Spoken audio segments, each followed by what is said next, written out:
অবশেষে নিখোঁজ ছোট্ট বালক তার বাড়ি ফিরে পেল, কিন্তু কোথায় ছিল, কি হয়েছিল, সমস্ত কিছু জানাবো, সঙ্গে থাকুন। গত 4 দিন আগে আমরা একটি নিখোঁজ সংবাদ সম্প্রচার করেছিলাম। ঘটনাটি ছিল ইসলামপুর থানার অন্তর্গত বেকিবাগান পুলিশ ক্যাম্প সংলগ্ন এলাকায়।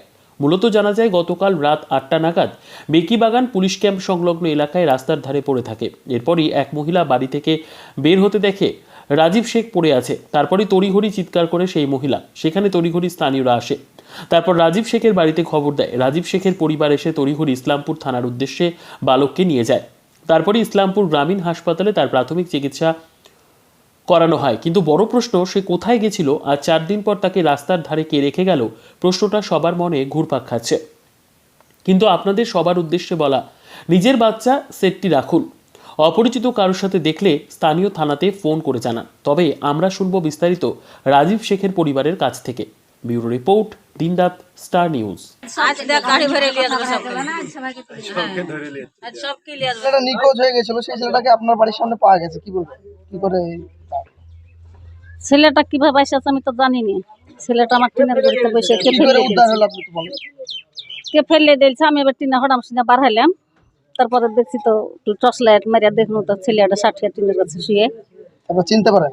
তারপর আমি টর্চ লাইট মারি দেখছি তো সে হ্যাঁ রাজীব। তারপর কি করলেন? তখন আমি সবকে চিল্লা ভাবা, কোনো কেউ আগালো না। তখন আমি ছেলের গলায় হাত দিয়ে ছেঁচে নিয়ে আসলাম বাড়ি। তারপর থানা পুলিশ এনেছিলাম। দেবা থানা পুলিশ নিয়েছে। এটা কি মনে করছেন, হঠাৎ ছেলেটাকে পাওয়া গেল রাস্তায়? কিডন্যাপ করে আসলো যাই হোক। তারপর হঠাৎ এবার ফেলে দিয়ে গেল।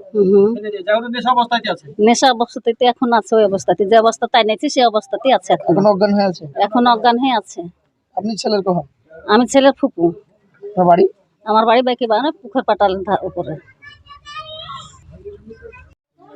আপনার ছেলেকে কি করে পাওয়া গেল? আমার ছেলেকে কি করে পাওয়া গেল ধরে নাও, আমরা তো জানি না। এখন কেউ বাড়িতে ফেলে দিয়ে পালিয়ে গেছে, এটাই পাওয়া গেছে। কার বাড়িতে ফেলে দিয়েছে? আমার বোনের বাড়িতে। বাড়িতে না বাইরে? বাইরে বাইরে গলিতে। তারপর কি করলেন? তারপর ছেলেকে তুলে নিয়েছে তো বাড়িতে, সে অজ্ঞান অবস্থা। তাকে নিয়ে থানা নিয়ে গেলাম। থানা নিয়ে যে বড়বাবু ছবি তুললো, দেখলো, বড়বাবু দেখলো ছেলের হাতে 3টে ইঞ্জেকশন করা আছে। তারপর ডাক্তার বললো এখন নেশা অবস্থায় আছে, কিছু করা যাবে না। তো ছেলেকে এসে বাড়িতে রাখা আছে। এখন অজ্ঞান হয়ে আছে? এখন অজ্ঞানই আছে ছেলে, কথা মতো কম বলছেই না ধরিল। এটা কি মনে করছেন, এটা কি হঠাৎ হারিয়ে গেছিল না কেউ কিডন্যাপ করেছে? কেউ কিডন্যাপ করেছে ছেলেকে, হারায় না এটা। তারপর আবার এভাবে ফেলে দিয়ে গেল? আবার এইভাবে ফেলে দিয়েছে, মানে ছেলেকে আমার সাপটাতে পারেনি, তাই আমাকে ব্যাগ দিয়ে দিয়েছে। আপনার নাম? জয়েদ আলী। আপনি ছেলে? বাবা।